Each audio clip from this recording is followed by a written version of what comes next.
يا حبيب التوابين يا حبيب التوابين يا أمان الخائفين يا رجاء المنقطعين سبحانك ما عبدناك حق عبادتك ولا شكرناك حق شكرك ولا قدرناك حق قدرك.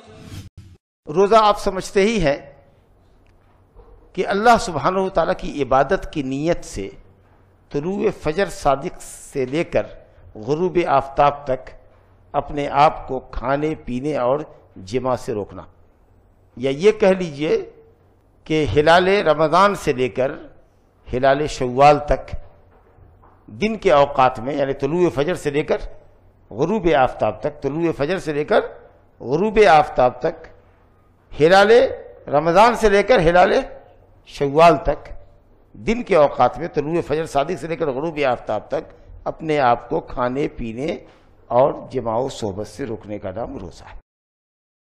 لیکن عبادت کی نیت سے، اگر کسی کے باڈی کی ضرورت ہو، ڈاکٹر نے کہا ہے کہ تم کو سال بھر روزہ رکھنا ہے، ہم فرضیت کے اعتبار سے نہیں رکھ رہے ہیں، اپنے باڈی کی ضرورت کے حساب سے رکھ رہے ہیں، ہماری عادت ہے، اپنے جسم کے پروٹیکشن کے لیے رکھ رہے ہیں، یا لوگوں کی دیکھا دیکھی رکھ رہے ہیں، یا لوگوں کے طنز اور تعریض سے اور ملامت سے بچنے کے لیے رکھ رہے ہیں، یہ روزہ نہیں ہوگا، عبادت نہیں ہوگی، ثواب نہیں ملے گا آپ کو.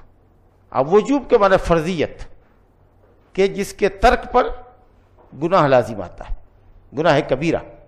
واجب جس کا کرنا ضروری ہو اور جس کا چھوڑنا حرام.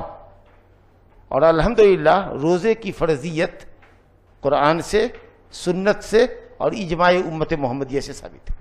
جو اس کی فرضیت کا انکار کر دے وہ اسلام سے خارج ہو جائے گا.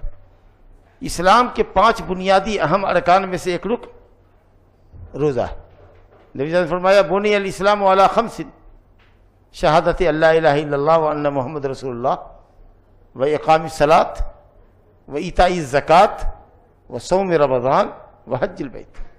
اسلام کے 5 ارکان ہیں، اس میں آپ نے چوتھے نمبر پر روزے کا ذکر ہے، اسلام کی بنیاد ہے.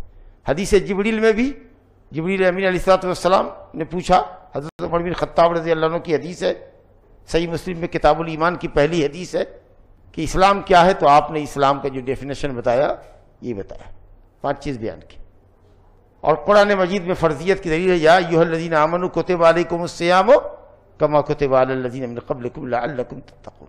تو روزہ فرض ہے، واجب ہے، اور اس کا انکار کرنے والا دائرہ اسلام سے خارج ہے.